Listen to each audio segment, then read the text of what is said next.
Nothing I say can ever provoke violence. What I say might prompt a court action, and I might have to reflect on what I've said in a prison cell or after paying a hefty fine. But violence is wrong. It can never be right.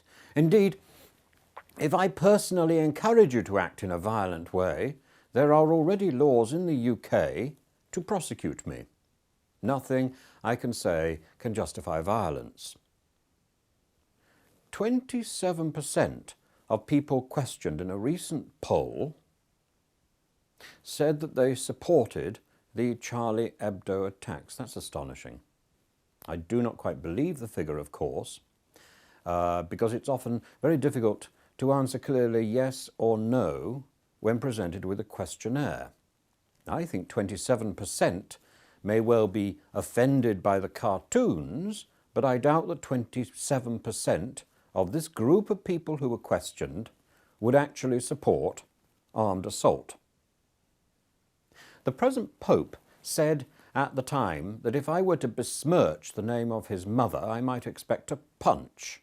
Again, let me repeat, nothing we say should provoke violence. And I seriously cannot imagine the Pope was speaking literally. I mean, can you imagine the Pope presenting Top Gear or slugging it out in the favelas?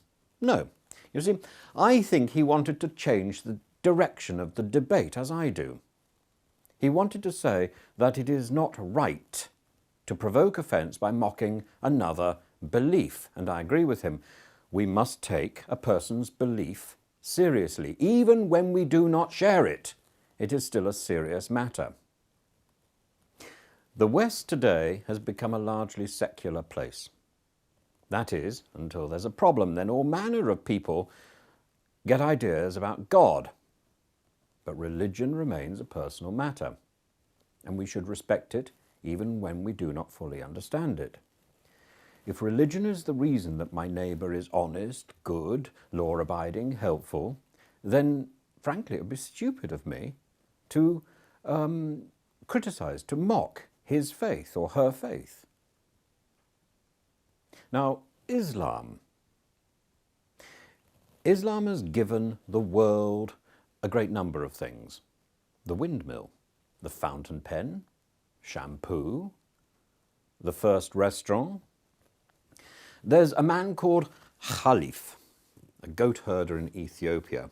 And I was once a goat herder, so I know something about what he was doing.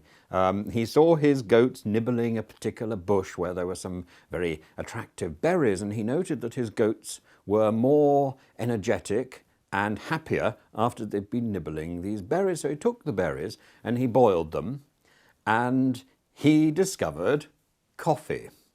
And it made its way to England in 1650, where a Turk called Pasca Rosa opened the first coffee house. The Turkish word kafe was adopted as the English word, and there we have it, a major beverage from Islam. The Renaissance in the West was ignited by the scholarship done by the Caliph of Baghdad. We also arguably got our mathematical system and the decimal point from the work of the Caliphate, and specifically the work of Al-Kindi. I mean, we still use the Arabic words algebra and algorithm. The Caliph wanted the biggest library that he could possibly have in the world, and I suppose he got it. And when some of it was translated into Latin, it seeped up into the Spanish world and into southern Italy, and that ignited scholasticism in the West in the 13th century, and then subsequently the Renaissance. Muslim scholars anticipated Galileo. There was even someone who thought about air travel before Leonardo da Vinci. I think he's got an airport named after him. Abbas ibn Firnas, who made a prototype parachute. The idea of inoculation was already in the Turkish world by the 18th century, before the 18th century. That's long before Louis Pasteur and so on. So what Islam has given us throughout history is an important contribution to Western culture. What is not valuable is the perversion of Islam that we see today in ISIL, in the 9/11 attacks, and in the teachings of Khomeini. What I'm trying to say is that we must be careful not to throw the baby out with the bathwater. And indeed, we can best deal with ISIL terrorists by working together with mainstream Islam. Of course, there are political and social problems around the world that we can also address together. And we all have sympathy for people who suffer oppression and persecution. But these 2 points are the things that we need to remember all the time. Point 1, the bomb and the bullet are not the way to deal with our problems. Violence is never the answer.